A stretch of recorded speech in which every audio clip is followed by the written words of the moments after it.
now we're live. Okay, so hello everyone. I hope everyone is good and ready to enjoy a great webinar. Start of the year with a great speaker, Francisco Benedito. If everyone can tell us where you're streaming in from, that would be great. Note that in the chat, and then we'll wait till everyone has joined so we can start. Okay. Thank you, Charlene.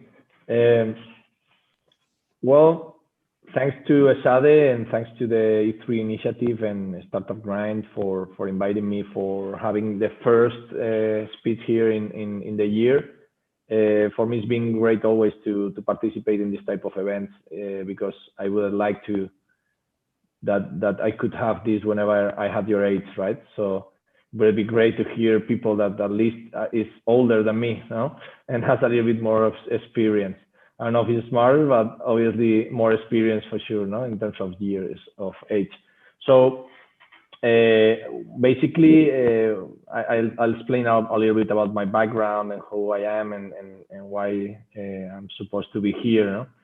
No? My name is Francisco Benedito. I'm the CEO of ClimateTrade. And well, my background, I come from different aspects. I've been banker for some time. I've been entrepreneur since very young. And at the very end, I'm a tech business person. No? So, and now I'm environmentalist. So I'm working, I have a pretty singular mix that I will try to explain you. When I went to United States back it was in the 90s, it was my, like whenever really I started to dig in business and start to be passionate about that, no? I was 16 years old and United States was like 10 years ahead of us and in terms of technology, basically, and in terms of business, as you know, it is like now, yeah, we have China now, but it has been always like the country to follow in that area. So when I came back to Spain with 70 years old and I made my senior year in United States, basically I had like my brain was burning. So I created my first startup when I came back.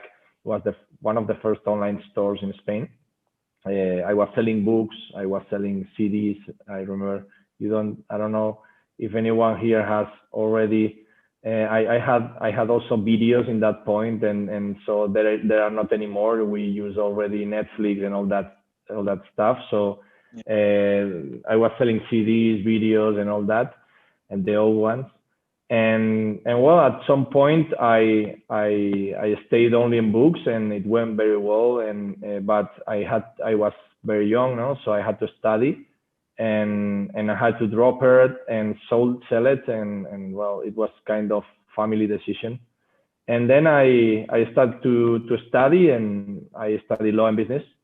I made law and business in Spain, and then I went to France to learn French, as I knew already English, and I made my MBA in Paris. When I came back, I will tell you later, but I started working for a bank. I started working for one of the banks that gave me the opportunity, and I've been 15 years there, which is something that you say quite easy, but it's 15 years, a lot of time. But whenever you have some passion inside of you, it comes back again. And like 3 years ago now, but I left it 2 years ago. We started a new venture. I tried several things while I was working in the bank, but you have to be focused. And then with ClimateTrade was like the putting the dots together, no?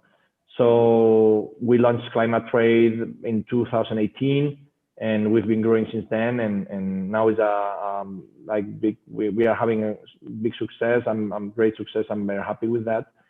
And well, trying to fight climate change, which is something that we need to do for the future of you guys and for the future of our new generation. So that's pretty much who I am, and I'm the CEO of the company. We are 12 people now, and growing now, hiring. Like since now January, we are hiring people in different areas and opening in different countries. So, well, here I am, Charlene, for whatever, and Theo, whatever you need to ask me, or anything you need from me. Thank you so much, Francisco. So at this point, a lot of people have joined, so we'll go on and start.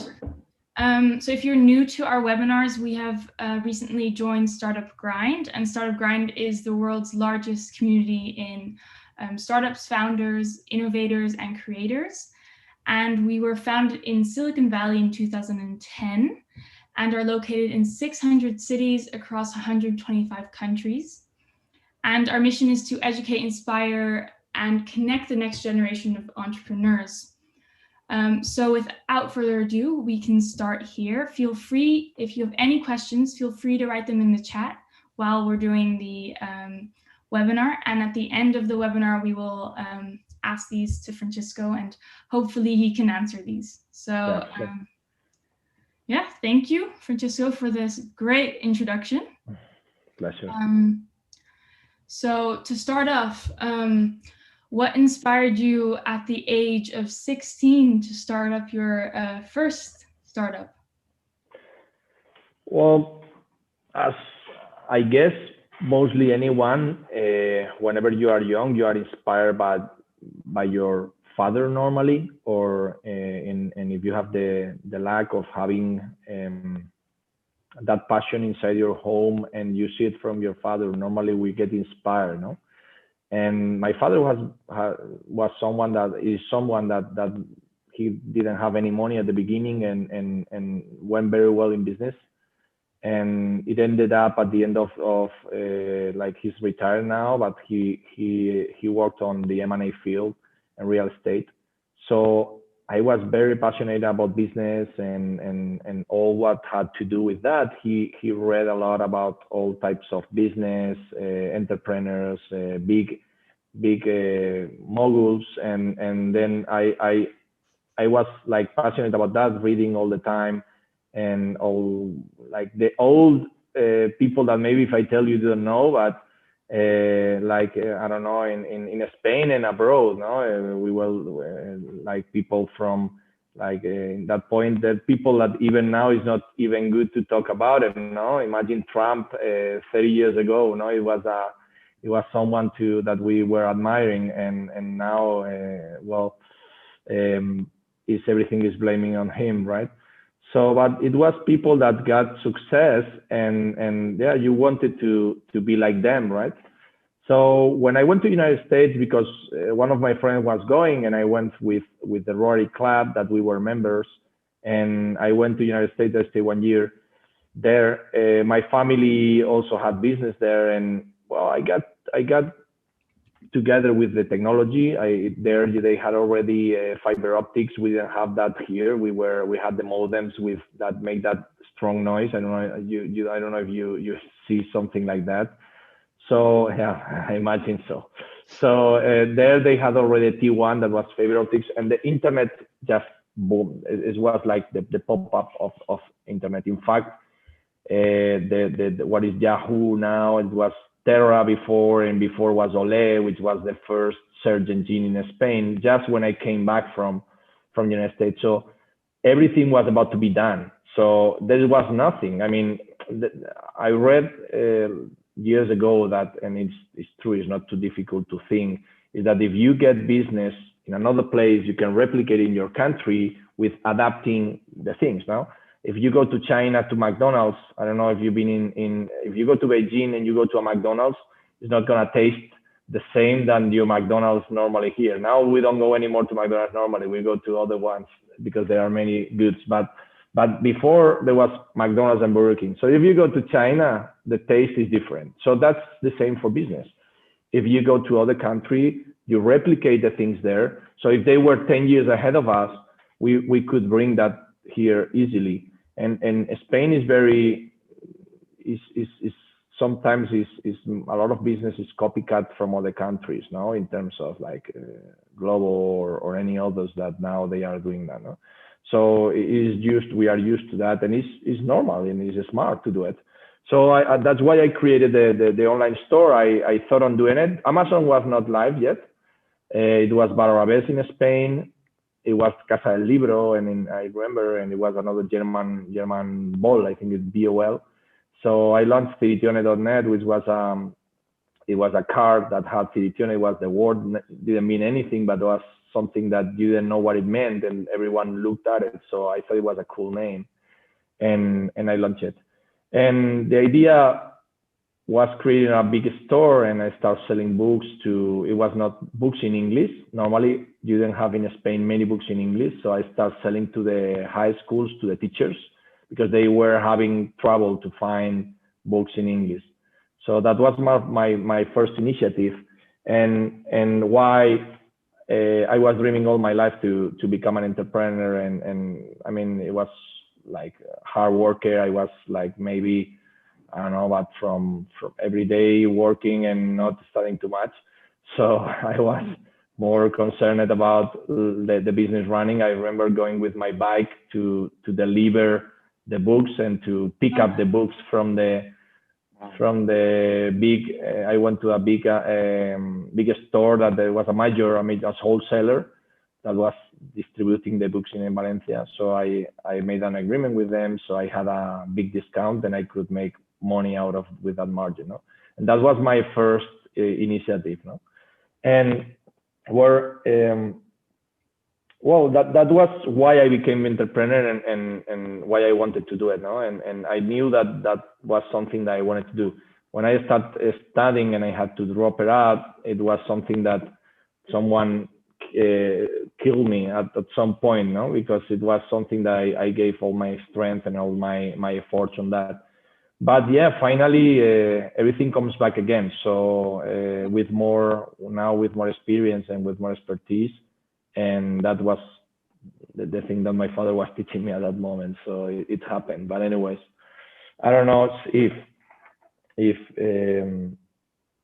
well, if you want, for me, it is important to tell you some learnings that I had from that period of time. No, I mean, obviously perseverance and resilience, it is a topic, but it's so important. I mean, it's the most important thing that you can have.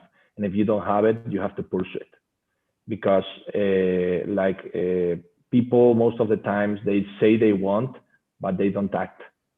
And it's, yeah, you can desire whatever you want, but if you don't act, you're not gonna get it. And it's not like, hey, yes, I want to act. No, you have to do it and hard. And if you want to go for success in something great, you know. So that would be my first teaching in all this time. And luckily, my father, we are very perseverant from the beginning. And I think that we have other defects, but that one was one good virtue for the beginning. So I keep working on getting the results. So. No, very interesting, very interesting. And in what way did you think of the idea of your first startup? How did you first think of that idea? Was it something you were passionate about, books, or was it more something that you saw?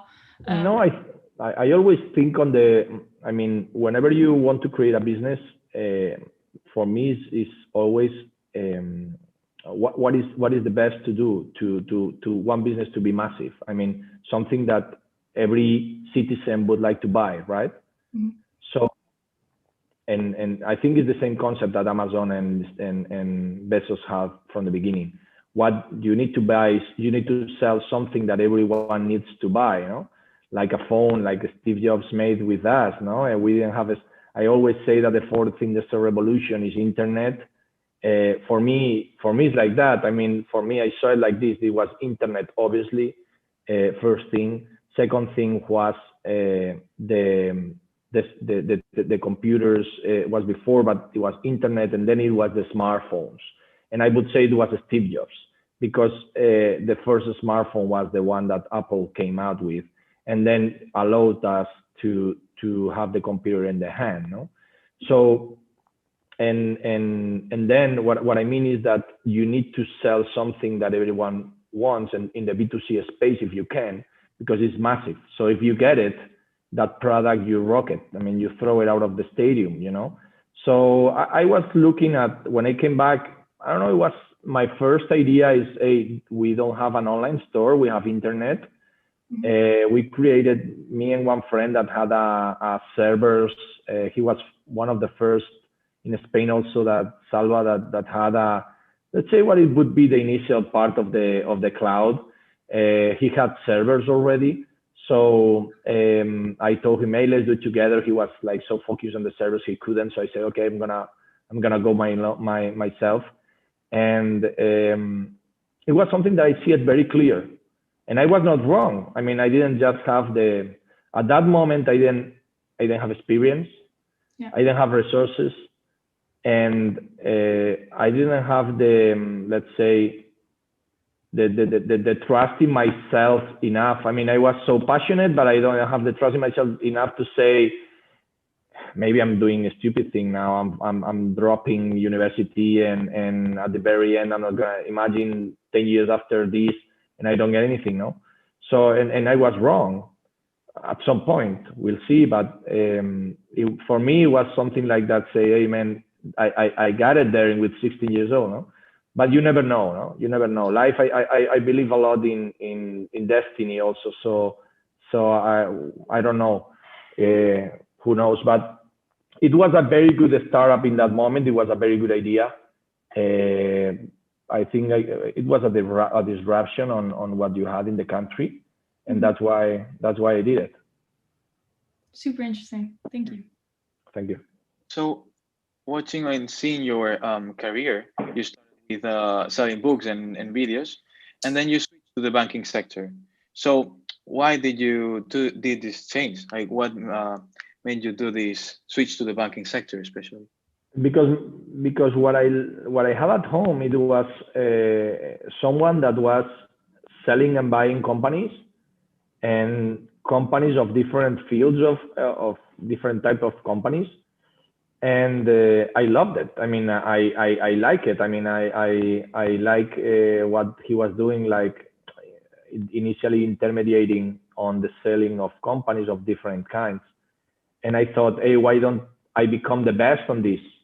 I mean, if I have to study, okay, I'm studying for doing this, and I like this. And at some point, I believed that I was believing that I wanted to do the same, but from another perspective. But I wanted to do the same, and then I went for. I didn't start in banking first. I mean, I whenever I finished the MBA, I was 1 year with my father's lawyer, which was a very good lawyer, and I learned a lot from him. But I didn't like working as a lawyer. Nothing. I mean, I didn't like it. I was bored. So after 1 year, I say I'm gonna go for another thing. And during that time I was there, he was helping me. And obviously, he was giving me an opportunity to learn, not a paying role, a pay salary. And at the same time, I was making interviews. So I can tell you that I went to every single law firm for M&A in Spain, and they didn't get in anyone. When I went to the banks, every single bank got me. And that was because what I found out that it was that the best thing for me was selling. I mean, the best thing I knew how to do is sell. And then that's what I started to do. And at that point, 7 banks told me they wanted to hire me, and finally I got in BBVA. But at that point, I didn't know that BBVA was gonna be what BBVA is today. And for me, and not only for me, but for the relevance that would have in my life, right? Yeah. At that point, I was in Valencia. I thought, okay, why not bank? It was Bancaja, which was Bankia afterwards. So I said, why not? And it wouldn't be a mistake, right?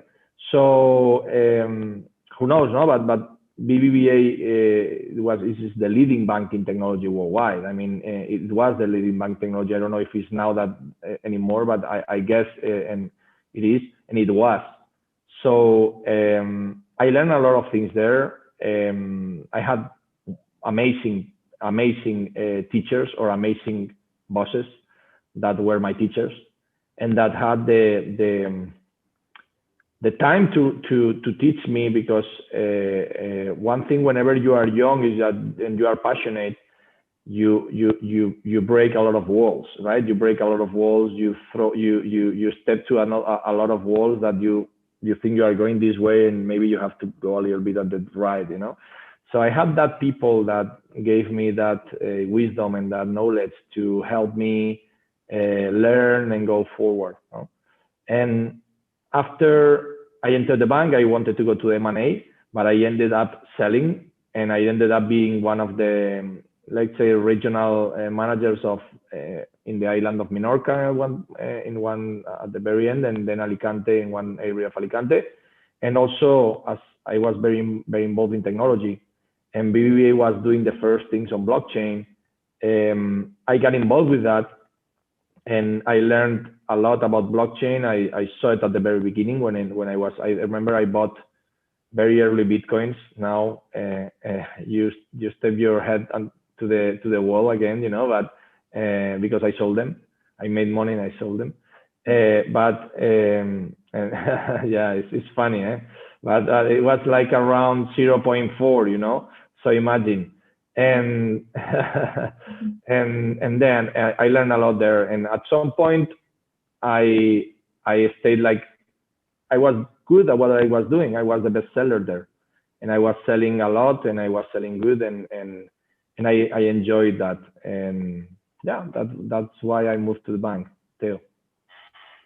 And what is something that you learned, something that you took away from that experience and that you are using today in ClimateTrade? Basically, what it for me is one of the most important things is that you need to be humble, right?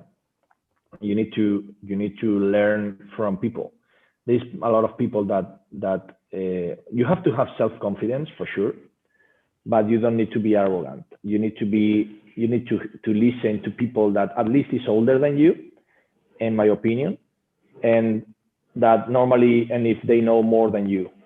And obviously, whenever you want to do something, you have to find a person that is the prototype of person that you want to replicate in your own character in that specific thing, right? Imagine, and I always say, if you want to be the best at investing, who are you going to read, or who are you going to go? You will go to the department of investing. You will look the best that is getting the best scores in the investment funds, or you read Benjamin Graham. And if you want to be good at investing, you need to read Benjamin Graham, who is the teacher of Warren Buffett, which is the biggest investor ever. They can say whatever, is the biggest investor ever. So Benjamin Graham was his teacher. Warren Buffett doesn't have any book. So you need to read the two books of this guy, because if you want to be the best at investing. So here's the same. What I learned is I learned a lot on technology, and I learned a lot about myself, about how to be like to profit better of the capabilities and get another capabilities that I mean, it is a fight normally against who you are and who you want to become. It is a fight about what do you have as let's say nature instinct, and what do you want to achieve in terms of being a better professional, better person, or any other thing, right? And that I learned a lot in BBVA. It is a very generous organization. Like I think also Santander Bank, they are teaching a lot on helping and giving a lot of teachings to the people. I mean, I made my PDD in BBVA in the Instituto de Empresa, and it was paid by them. I mean, it's a lot of money to make a PDD in one big university like the Instituto de Empresa, you know. So yeah, and obviously they need to have better people working for them. So yeah, technology and knowledge from people that knew more than me in any other areas. And I think that's it. For BBVA, let's say. Yeah. So it's kind of curious how you worked in by starting your own business, then you switched to the banking sector, and then you created your own company. ClimateTrade in this case. So, so as you work in your family firm, how would you compare working in this in a family firm with working in your own business? What would be the main differences you found here?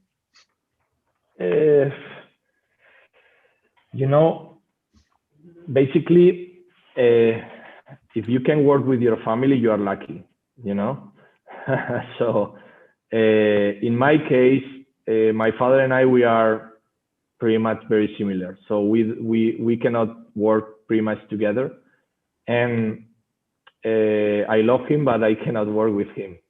And so the thing is that whenever you want to, you have to pursue your own way, right?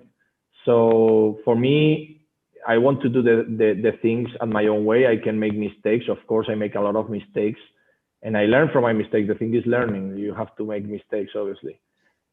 But I prefer to live my own life and not always being a part of, or at least being with working at the others or others. Or the thing is that you get the strings of your company, of your family company, which is very normal.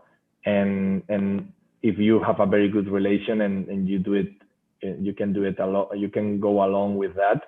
That's perfect. But normally, I prefer to launch my company, and I wanted to do something different. I wanted to do something disruptive, innovative, and I don't normally go for a copycat business. I don't normally like. I mean, it's perfectly fair, but I like to change things. I like to go for something disruptive and that can innovate and that can change the way we are doing things. So that's why we went for Climate Coin and then ClimateTrade consequently. And I think now I was going over the notes I had, and I see that I forgot something in the last question you made me. But anyways, it's okay. I think that we are taking good time, so no problem. And so you said, after, what was the initial idea that inspired you to start up ClimateTrade? Well, when I was in the bank, as I told you, I was reading and learning about blockchain. Mm-hmm. And I always try to put my own recipe on everything that I learn, in terms of, I see the monetizing part of something always, right? I mean, when I see a new idea or a new business or whatever, I apply always, and I find the monetizing part of it. When I came out with, when the blockchain came out, I was already worried about, I was seeing that I normally see in advance, I don't know why, but it happens. I see the tendencies that are gonna be mainstream, or the big things that are coming. And I knew that the climate change and that everything related to climate was gonna be huge. But I didn't know how big, but I knew it was gonna be huge. And I said, okay. And then I started thinking about that. But I was working in the bank. I was going up, and I was happy. But we got pregnant whenever we came back from Menorca, and then my daughter, it is a daughter, Carlota. I start to see, and the same I see what is going to happen in business, I was seeing the bad things that are happening to the planet and that could happen to the planet. And then I said, I have to do something, and I have to apply technology. I have to apply technology to climate change. And then one day, one of my colleagues in the bank and I told him about, he was working with me in the bank, and one of the branches I was leading, and in Menorca. And I told him, man, we went for vacation, and we were with our wives, and we were talking, and I told him, hey, I have an idea that we need to do. And I told him about another thing. I was thinking, at that point, I didn't come out yet to my, but then I inspired him to came out with, to say, hey, not everything is the bank. there is life after bank, right? So one day we received, both of us, one blockchain article about cryptocurrencies and all this. And I told him, and we send it each other by WhatsApp. And I told him, hey, that's not a coincidence. That's destiny. We have to do something, no? So then I put all the dots together, and that's why I imagine that is a topic that if you didn't see the Stanford speech by Steve Jobs, I guess everyone saw it, 90% of the people. But if you didn't see it, that's have to do it for sure. I mean, it is something that is mandatory for you. So and then Steve Jobs says that you put, whenever you pass all your life, you put all your dots together, and something that you did in your life that at that point you didn't know why you were meeting that person or that you were doing whatever you were doing. At some point it comes across at some point, and it gets together. No? So it happened, and it came up. It came the climate change, and it came the technology, and it came mistakes that I made before and how to start things. And then I said, okay, why don't we launch a crypto? Why don't we launch a crypto to support the fight against climate change, all the initiatives against climate change? And then we went to sleep, and next day I came out with Climate Coin. So I registered Climate Coin, the brand. This is one of the things that I recommend. Like, first thing, whenever you have an idea, brand is something that you need to do right away. If not, you get stolen, and your dreams cannot be stolen. And then you get we get the brand, and we launched it, and we raised money. It was very difficult in 2017. We had to go to another country to do it. And then we raised money. And at that 2017, the people didn't understand yet too many things about climate. They thought that we were crazy, or we were aliens, or we were something like that. No? So we had two ideas for the money we were raising. One was creating an impact fund to fund the biggest initiatives in climate worldwide. That is something that we will be relaunching during this year again. And second thing was a platform to use that cryptocurrency for the climate markets. So we raised a lot of money, but not enough to create the fund. So we created ClimateTrade, and we were using initially the cryptocurrency, but finally we then ended up not using it because the corporations didn't want. So we made mini pivots on the process, and and then finally we ended up on what is ClimateTrade today. You know.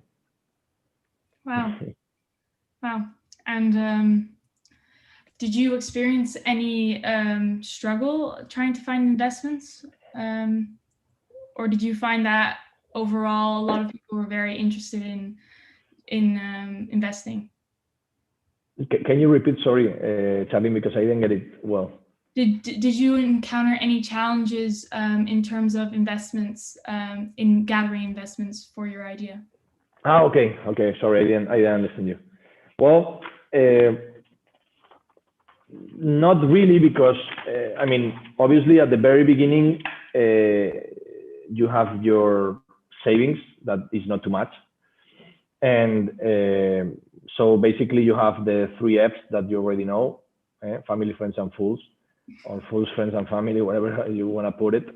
And yeah, they trust us at the beginning, and they invested on initially in Climate Coin, and it is something that now we after the change, we are now bringing back as shareholders of the Climate Coin company that we are launching this year already again.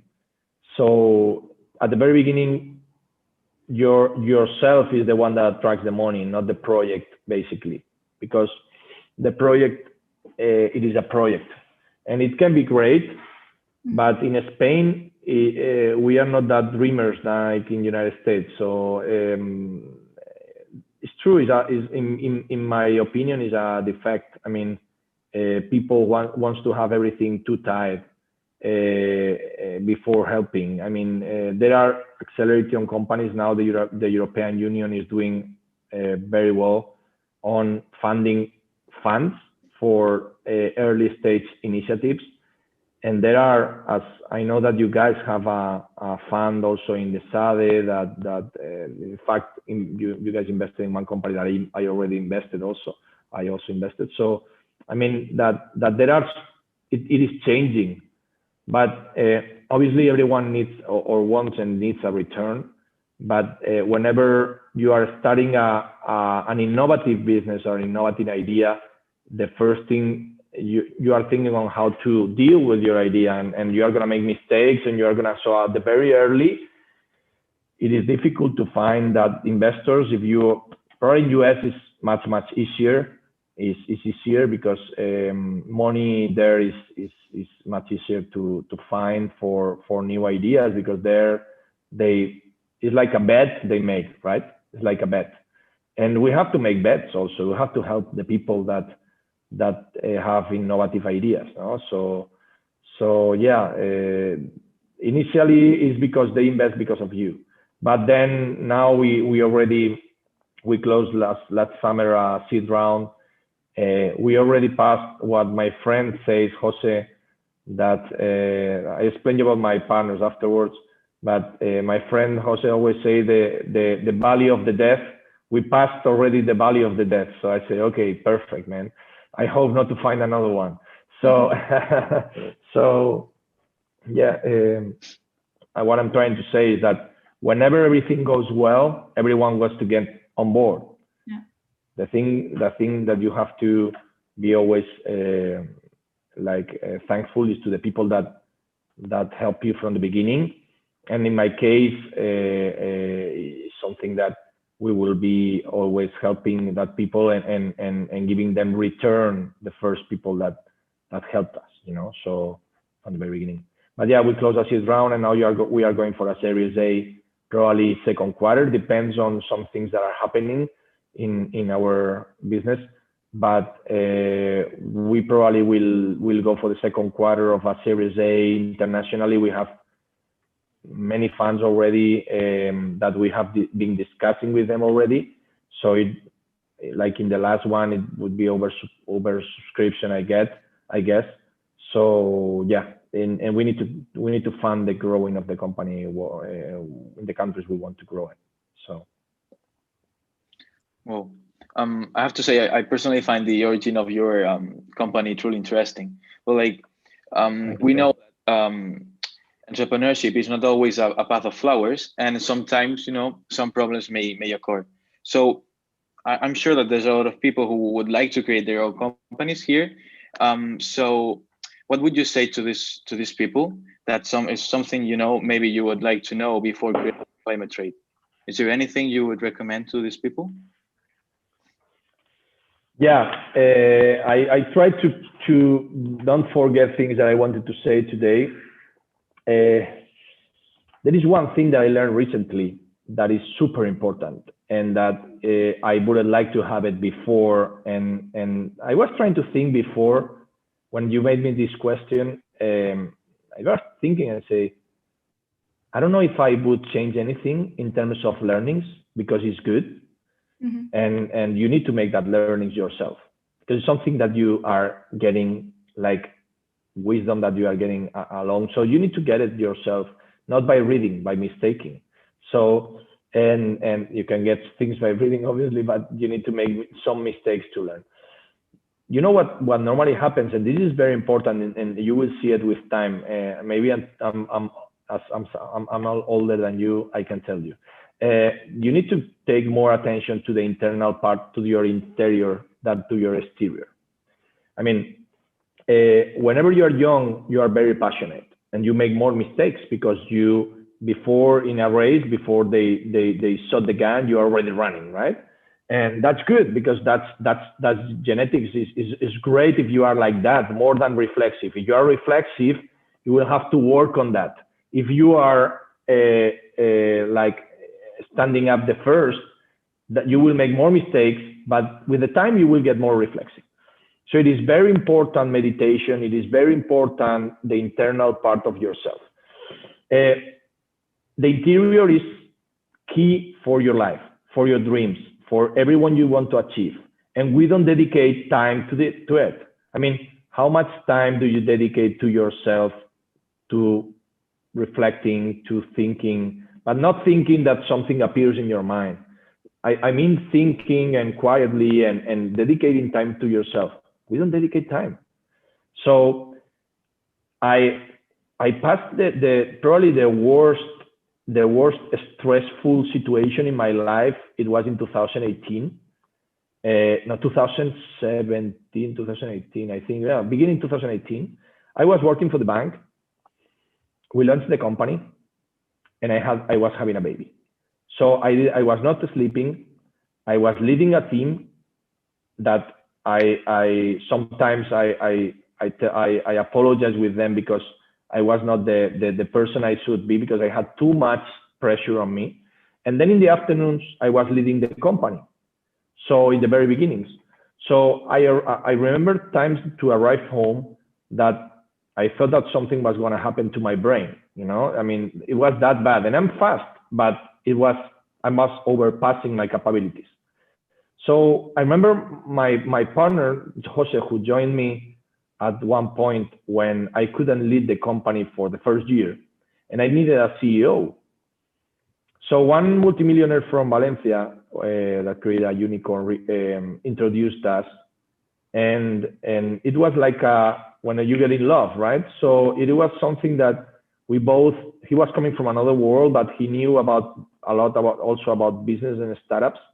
He had 3 startups in the back. And so we started talking, and I told him, hey, I want this. So I told him about ClimateCoin and ClimateTrade, and he just dropped the other thing he was doing and came to me because he had in the past the same idea with another name. So it was great. And he told me, Frank, you need to meditate. You need to calm yourself at some point during the day. And it is something that I practice every day. And since I did it, it changed my life. I mean, it is a essential part of your success. And for me, it's been like that. It changed my life. I mean, and I have a coach now every single week that is amazing. And that helped me a lot on that. And now I can channel better my energy, and I can be very much focused and centered, which is very important. I made martial arts all my life, and I made Aikido in the like for 5 years. And my sensei of Aikido is now my coach. He became making a professional coach. So I found him after 10 years of making Aikido, and he now is my coach. So I started to learn there also the center, the balance on. So it's very important for the people to go for the internal. So that was one thing that I would have loved to learn before, like maybe 10 years ago. It would be great to have it, you know. But yeah, if you can try it. I suppose that many people does it that are hearing today. But anyways, and another thing, well, regarding knowledge, as I told you, is like I made the mistakes I wanted to make, I needed to make, and I learned from them. And I think I wouldn't change anything that I did. Probably I would have liked to start ClimateCoin before, but it was no momentum. So no point with no possibility of that, you know. Oh, great! Very interesting. And what kind of advice would you give people or newly entrepreneurs looking for co-founders? Is there any advice that you could give them? Yeah. Looking for co-founders. I mean, well, obviously you cannot know everything, and there are areas of expertise that is better be done for people that is better than you at that areas, that has more experience than you, or that is naturally good at it. Because what you have to know is what is your biggest capabilities. I mean, you have virtues, and you need to know, you better know which are your virtues, because You have to exploit your virtues. You can be proficient in another things, but you know what you are good at, or at least your intuition tells you what you are good at, and you have to go for it. No, so better find a co-founder that is good at the areas that you need in the type of business you are going to launch, right? And in my case, for example, I was good at business, I was good at tech, but and I was a seller like the other person that came to me, but he's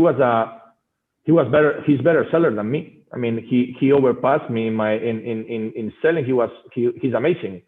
So he was also an engineer that understood more about the basics of programming, technology, things that I didn't want to not learn, because it's something that probably, and my IT team now is telling me, and you should learn about programming, it would be great for you, So, but he knew already. So it was the perfect partner for me. And at the same time, what is very important is a kind person. Don't never, I mean, your intuition is going to tell you. That's basic. I mean, never go in a company with people that you have a little bit of possibility of fighting, you know, because you are going to fight and you are going to end badly. So the best thing is that to find good partners, but it's a topic, but normally you will find them in your chase. Whenever you chase something, you find it. So you will find it in the moment you are going to create something. You will find that person that you need. No worry about that. I mean, I wouldn't worry about finding co-founders. You'll find them. You know, it's not something that you should be worried to. I think that it's better that we don't have too much. In my opinion, is something that we are always. One of the mistakes probably I made is that I was too early, too anxious to have success. And you have to a little bit be more in the day. I mean, one of the things that whenever you go to your internal self is that you are more in the daily life. If not, you are thinking always about future, and that's not good, because you don't enjoy the present, you know. So you are always thinking, hey, I need to do this because I want to do this, and I want to do this, and I want to create this business, you know. And that's not good. I mean, at the very end, you realize it when you are older and say, man, wow, 10 years ago I should have known this, no? I should have noticed this. So I wouldn't bother about to finding the co-founders, because you will find them. I mean, you will know, your intuition will tell you which is the right person, but obviously there are some positions that you need to find. And and also I can tell you, as many co-founders you have, as better. That also, you know, because I mean, it's your idea, and my partners will tell me, hey, what are you talking about? No, but it's true. It's your idea, it's your business. Maybe it's both idea, but at the very beginning, there is some origin. There is someone that thinks on something that creates the idea. In my case, it was something made by two persons at the beginning, and then incorporated two more partners who gave a lot, and at the very end, Jose, that contributed a lot also in the final ClimateTrade idea and all the whole concept, which is something that I needed, because I couldn't do it myself. So I was trying to make but I mean, it's your business, and you have to lead it for sure. Yeah? So once you told us you saw the problem that our planet is facing, so you decided to make a step forward in terms of founding ClimateTrade. So how did you come up with blockchain as a technology that would be useful for your business activity? In what way do you use this technology to your business? At the beginning, I found crypto, and blockchain was a derivation, or it was something that people at that point was starting to talk about blockchain, but it was something that we were like amazed by Bitcoin, right, at the very beginning. But then you start seeing that one thing is crypto, one thing is blockchain. Okay, separate things. You have to separate them.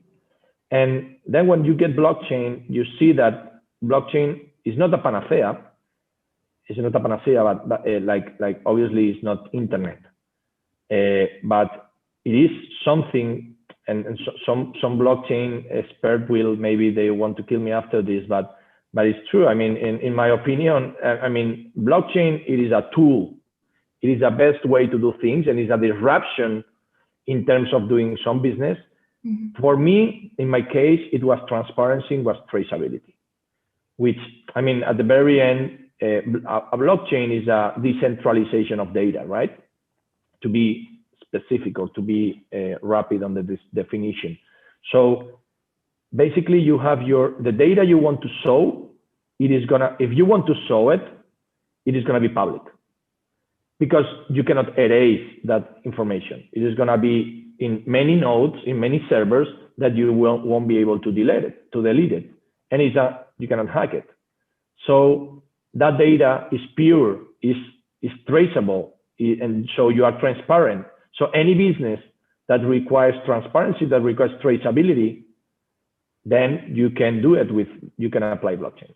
So what we saw is, and why we did it, is because we saw that the climate markets, and I like to say climate because it's not only the carbon markets, it is many more things involved that will get involved during the years.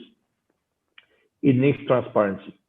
If you're a broker, I don't have anything against brokers, because sometimes we have to make brokerage in some situations.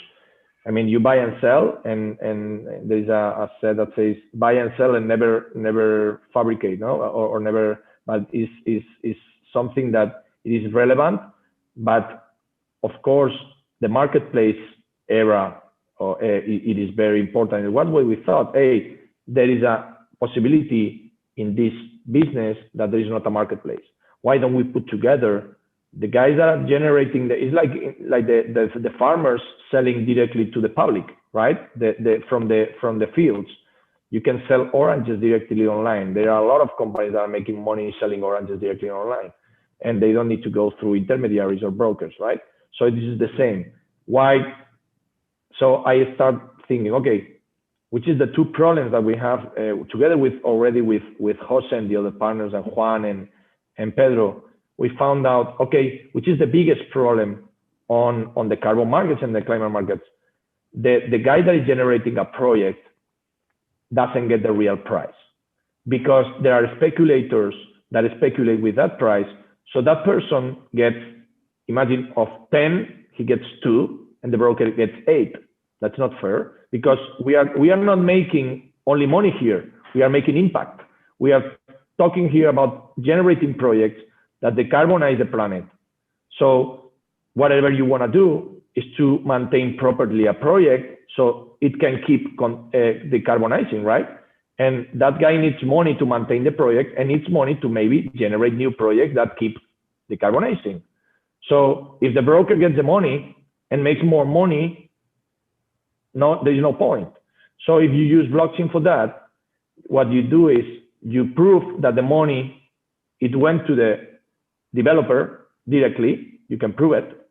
And then there is another thing that you can prove that the brokers were making, not every time, but I don't know if you recently saw, but Repsol and different other companies were cheated by a Russian broker that sold them fake certificates of carbon credits. So fake carbon credits. In our case, our customers, I send the news to them and say, hey, look at this. You are lucky now working with us, you know? So yeah, because I can prove you that the certificate is canceled, that the money arrives to the guy, that guy is making properly the project. I don't put the prices. Yeah. The seller is putting the price. So blockchain is awesome here, because we can definitely prove that with no doubt of that transaction is done. And that's why blockchain is good at proving supply chain. Imagine that in the future, what is going to happen is that every single product is going to have the CO2 tag in the product. You are going to have how much contamination that product is generating by the producing that product. So you will decide if whether you buy it or whether you don't buy it. Yeah. So how can I prove that me, as let's say Unilever, I'm saying that this has 10 kilos of CO2? I'm saying you can believe me or not. But if I prove it, because I use blockchain in my supply chain, then I can say it properly. You know, that's why we use blockchain. And is this something that you're doing with your clients as well? Putting the CO2 marker, or is that something for the future? No, we just offset that part. For example, if now you go, you get an Iberia flight, it gives you the option of, as a citizen, to compensate the carbon footprint of your flight, exactly the kilos. Also, if you go in Telefonica, and I'm making, how do you say in English? I don't remember the name. When you make publicity now of other brands, spoilers. No, I'm making a spoiler of Telefonica. So I'll tell my friends to pay me afterwards. And if you go to tu.com, they are selling phones carbon neutral with our technology also. Okay. Yeah, the phones are compensated automatically by them. They don't charge it to the customer. They do it themselves because they want to do it. They are the first consumer products carbon neutral in technology, in phone and everything. So we are doing that with many companies also. Okay. And what way do you think blockchain can be implemented even further in the future? This is everything. I mean, you don't see it when you are in the battle that I say. I mean, when you are in the middle of the battle, you don't see because you are living it, right? So, but this is the very beginning. I mean, this is the beginning. Blockchain will get one of the startups that I was telling you that I invested recently, a time ago, not too much money because we were all invested in the company, but I made some investment in one of the companies that is making servers on blockchain, right? So I liked it very much, and I saw it like, and the guy was is a brilliant young guy, and I like to, if I can, I like to help the people that is doing something that I was trying to do when I was not the same idea, but has the same. I very see reflected myself on that, no? So I see that blockchain is going to have many applications, and that it is one thing that we have is that it's free for the people. I mean, it's something that is it is not going to be monopolized by the big consortiums that obviously they have their own blockchains. But if you see, there are many public blockchains. Now we recently made an agreement with Algorand, which in my opinion is for me now is going to become. It's very young, but it's going to become for me the best blockchain, public blockchain available worldwide. They have a very professional team behind, and that's super relevant because you can have a very good idea, and that you need a professional team behind in terms of, and if you are not a super, let's say, you don't have the capabilities, maybe you have the capabilities, but you don't have the knowledge, you have the idea, you need to surround around with good people that provides you that capabilities. And Algorand is the example. They have 2 Nobel Prizes in the board, and they have a MIT Turing Prize, the founder, and they have good team in Europe. They have a commercial manager that is amazing, and they have a very professional teams. So blockchain is getting more professional every time. It's not anymore a cryptocurrency that comes out and that is going to fund that blockchain that is coming up. Is people already getting what is in the table and thinking about what is in the table and getting it better. So we are in the outskirts yet. We are in the very beginning, and I mean, Bitcoin has not too many years, 10 years or something like that. I don't remember now, but we will see a lot of developments on blockchain in the following years. Thank you so much. And do you have any insights or business ideas that you would like to share with us? Well, you think that potentially in the future will come to be important? Yeah. Well, obviously, and again, it is something that is not too difficult. I would go for startups, or I would go for innovations on the climate space for sure, and in the health space for sure also. And what I would do for sure also is to be involved in everything that has to be with programming, robotics, and anything related to technology. Obviously, that's a topic, and I know, but we decide. Look, I have a person working for me, and that he studied physicist, okay, physiotherapist, and he's now a programmer. Amazing. I mean, he's an amazing programmer, and he's autodidacta, self. He makes self learning. He learned himself how to programming, and he's amazing. So what I'm trying to say is that business that I would make, it would be everything related to new ways of doing things for the planet, for sure, like doing better things for the planet. Look, there are many threats to the planet that this is gonna be huge in the next until 2050. We have time until 2050 to try to restore, or at least slow down all the problem we have, no? So I don't want to be too technical now on that space, but we have to avoid the temperature of the Earth going over 1.5 degrees more, right? So that's bringing down the levels of emissions, but it's another things. I don't know if you saw in Murcia last year all the fish dead in the beach. I imagine you saw it. No, that's because of the pesticides, of that chemical pesticides that we use. We need to change. I mean, I would recommend that you read regarding social, or what you say, conscious capitalism. I mean, the companies are going to go in like all way in that direction. So it is very important that you guys go on that direction also, because you already have it in your mind. I mean, your generation is that generation. So it's gonna be great for you. So everything that has to do with helping others, that saving the planet and helping doing things better. And there are a lot of entrepreneurs that are in that space, but this is huge. This is huge. I remember when I was in Geneva, I was invited in Geneva to one event, and I was with one guy from India that he created a way with satellites to determine where there was wells of water underneath the earth, pure water.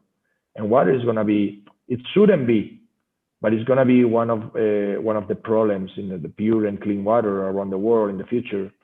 So it shouldn't be, and I tell why, because there are desalination methods that are very cheap, but some companies don't want them to. But now there are some companies trying to help on that. So there are new innovations that are cheaper, that are better. Look at Elon Musk, now is the rich. He's gonna surpass, or he surpassed already Jeff Bezos as the richest guy in the world. Man, that's amazing. And he's not. He didn't make Tesla. He's not just Tesla. He's like the super batteries. He's like how he innovated in different areas worldwide before what YouTube. And I mean, you have to go for your dreams, obviously, but for sure you have to go for things that can change the way doing things. You can copycat something in other countries for sure. Remember, and it would work probably, but if it worked there, it's going to work here. But I don't know, I'm more,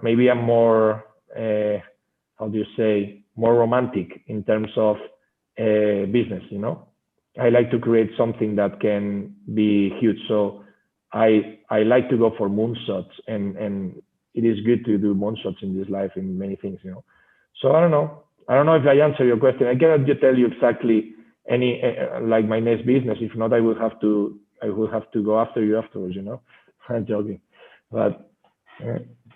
No, thank you so much. That was very, very interesting. Thank you so much. Yeah. Also for all your other insightful comments. And now I think we can go on to the Q&A session. So a few people have asked some questions. Sure. Feel free at this point also to add your questions while we're doing the Q&A for the people listening in.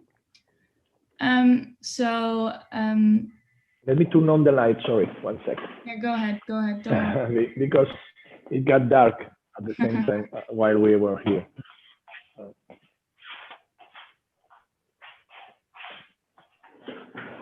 Better. Much better. Thank you. Sorry, I didn't want to interrupt you. So. Oh, don't worry. So Carla Alcantar is asking, how do you keep yourself updated in the topic of your business? Yeah, thank you, Carla. Yeah, we are updating ourselves pretty much every week, and my partner Jose is a very good researcher, and he's one of his superpowers, and he's like together. I'm more advanced on technology. I'm more updated on technology. And he gives me the tips that I need to know on climate and the reports that I need to know in climate, and then I go through them, and I bring out the business part that I tell you that normally is what I do now. And yeah, but we get up normally, we get every week updated on that. Carla is a good friend. So we've got also a Bila team who asked, who are your clients? Who are my clients? My clients are the companies. I mean, my clients are corporations. We work with some of the biggest corporations in Spain. We work with Telefónica, with Santander Bank, with Correos and Telégrafos, with Meliá Hotels, Norauto, Iberia, BME, like the Stock Exchange of Spain. Many big customers and other not that big. I mean, any company that is willing to be carbon neutral and to do to do things on climate, and that wants to do efforts on decarbonization and becoming a responsible company, it can be our customer. So normally B2B is what we focus on, but obviously also companies that want to introduce in their companies like the possibility for their customers to make to offset and to compensate their carbon footprint in the products, you know, in the different commercial transactions. Okay, and Able Team is also asking, what are you offering your clients that makes you different from your competitors? What I tell you is what I told you. I mean, okay, we have a mix of things, but obviously we provide a marketplace that it is with another things. I mean, we introduce blockchain, we introduce another UX different than the ones that was before, and also we have a strong, what I say, and a strong creativity and way to see the things. I mean, this is not buying credits to compensate your carbon footprint. This is doing the things correctly. I mean, this is doing, I mean, we don't go to a company and say, hey, which is your carbon footprint compensated? No, first you have to make efforts, because it's like, if not, people is not gonna buy your products anymore. I mean, you have to be responsible. So my customer, we help them to achieve carbon neutrality, but we help them to do the things properly. Obviously, there are many good professionals in different companies, but we complement that, and we help them to communicate also that. So it is a added value to not simple brokers that we just sell the credits and make money out of it. We don't want that. We do this for helping companies and be part of the team and be. There is one thing that I learned in the bank. It is more difficult to find a new customer than to maintain the one you have. So keep your efforts on maintaining the one you have, because that's something that naturally, whenever you get it, you go after another one, and you forget for the one you have, and you don't have to do that. You have to take care of the one you have. You know. Yeah. We also have Marcus Walter with a really interesting question. He wants to know do you think that in order to have sufficient technical knowledge to start a tech-related startup like yours, should you study computer science in addition to business? That's a very personal decision, but in my opinion, one CEO and one person that gets initiates a business and a startup doesn't have to be the best on something. It has to I mean, you have an idea and you have to make research on your idea, obviously, to see if it is correct or not, your assumptions, right? So obviously computer science is something that if you have time, I would go for, because it is something that, well, I studied but it is more important, depends on what you want to do. I mean, depends on what you want to do, but basically if you want to create a startup, we want to have success, you have to know a little bit of many things. And obviously, if you don't know about that or you don't like it, you're not going to force yourself of knowing about something that you are not going to do. You know, you are good at what you are. And obviously, you have a passion that you have to follow. If it is business, obviously, you don't have to be a complete ignorant on that, but you will have time to find someone that complements you on that area. But obviously, now you're in the right time to study what you like, and if you are saying that, probably that you want to go for that, you know. And then you will have and don't push to have the ideas. I mean, I don't think that you have to push to do something.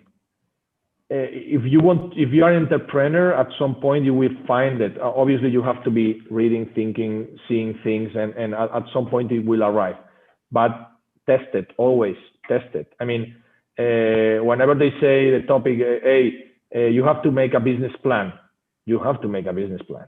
I mean, even if you don't like to make a business plan, you have to make a business plan, no? So I remember one guy that was telling me, no, I want to do this. That one young guy that was so passionate. I don't need to do it. Yes, you need to do it. No, I don't. You need to do it. If you want my help, you're going to do it. If not, I'm not going to help you. You know, because you're going to make mistakes whenever you make your business plan. And you're going to see if your assumptions are right or wrong. No? So there, I think that if depends on if you are studying now, it is something that it would complement very well your studies, for sure. Thank you so much. I think Marcus will definitely appreciate your suggestions. Is there still someone else that has a question? Because if not, we can wrap up. Okay. No, I think that's all. Okay, perfect. Thank you so much. Thank you so much. My pleasure to be here, and thank you guys, and I hope to see you soon in person. It was a great pleasure to have you, and we learned a lot from you, so thank you for that. And I hope you have a lovely evening, and hopefully we'll see you soon in a live event. For sure. Whatever you think, whatever you need in Valencia, you have your house. So thank you so much, and thanks for having me, and good luck, and anything you need, just let me know. Thank you so much. Okay, thank you. Thank you. Bye-bye. Bye. Bye.